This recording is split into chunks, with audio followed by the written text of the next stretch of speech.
नमस्कार, मैं Alok Sharma, winning info में आपका स्वागत करता हूँ।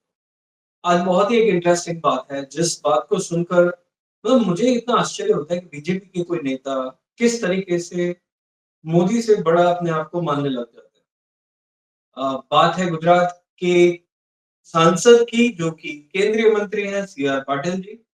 मुझे लगता है कि उन्हें मोदी जी की ब्रांडिंग करने में इंटरेस्ट है ही नहीं, इससे ज़्यादा खुद की पब्लिसिटी करने में इंटरेस्ट है।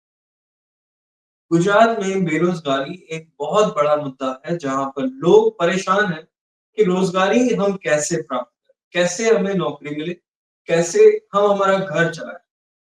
दो चीजें हैं, एक small and medium scale industry तकरीबन 7,250 के करीब पिछले 5 वर्षों में बंद हुई है, जिससे 33,000 जितने लोगों की नौकरियां गई है।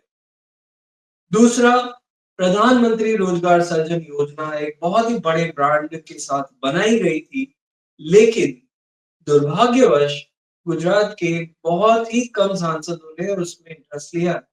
और जो गुजरात के सबसे, जिसे सुपर सीएम कहा जाता है, जिनका अल्टरनेटिव बीजेपी के पास फिलहाल नहीं है, वैसे भाजपा के प्रदेश अध्यक्ष सी आर पाटिल की लोकसभा में एक आवेदन पत्र नहीं आया।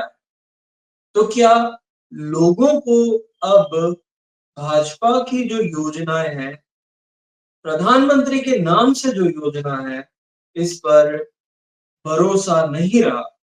ये पहला प्रश्न मेरे मन में पूरी तरीके से आता है, क्योंकि सबसे लोकप्रिय, सबसे ज्यादा लीड से जीतना, ये वो सारी मास्टरमाइंड जिन्हें कहती है भाजपा, उनकी लोकसभा लोकसभा यानी कि 17-18 लाख लोग, उन 17-18 लाख लोग में से एक इंसान ने इस योजना में अपना आवेदन नहीं दिया। और ये मैं नहीं कह रहा हूं, ये गुजरात समाचार, जो कि सबसे पॉपुलर समाचार में से एक है, उसकी पूरी स्टोरी है। मैं आपको यहाँ पर दिखा सकता हूँ कि ये स्टोरी जो चल रही है वो क्या है, जिसमें लिखा, साफ साफ लिखा है गुजरात समाचार ने कि केंद्रीय मंत्री सी आर पाटिल को प्राइम मिनिस्टर के नाम से बड़ा बनने में कोई इंटरेस्ट है ही। उन्हें प्राइम मिनिस्टर का पब्लिसिटी करने में बिल्कुल इंटरेस्ट नहीं है। उनके खुद के एरिया के अंदर, खुद के क्षेत्र के, लोकसभा क्षेत्र के अंदर एक आवेदन पत्र। तो मेरा प्रश्न सीधा सीधा सा आपसे भी है, क्या आपको लगता है कि सी आर पाटिल जी की लोकसभा क्षेत्र में एक ऐसा बंदा नहीं है जिसे रोजगार की जरूरत हो, जिसे रोजगार सर्जन में अपनी भूमिका निभानी हो? क्या इतना ज्यादा काम सी आर पाटिल कर चुके? नहीं ना।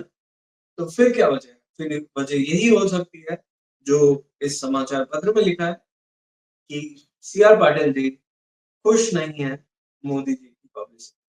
और ऐसा कुछ लोग यहाँ तक बोल रहे हैं कि जब नरेंद्र मोदी जी मुख्यमंत्री बने थे गुजरात के, तब सी आर पाटिल एक भाजपा के अंदर ही विरोधी खेमा था, उस खेमे से आते थे, काशीराम जी के काफी नजदीक माने जाते थे।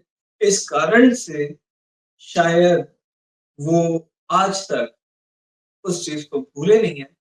और राजनीति की मर्यादा यही है, इसीलिए शायद उन्होंने भाजपा में नरेंद्र मोदी जी के साथ वापस मिले और गुजरात के प्रदेश अध्यक्ष तक का सफर किया, और बाद में लोकसभा में चुनाव जीते और केंद्रीय मंत्री बने।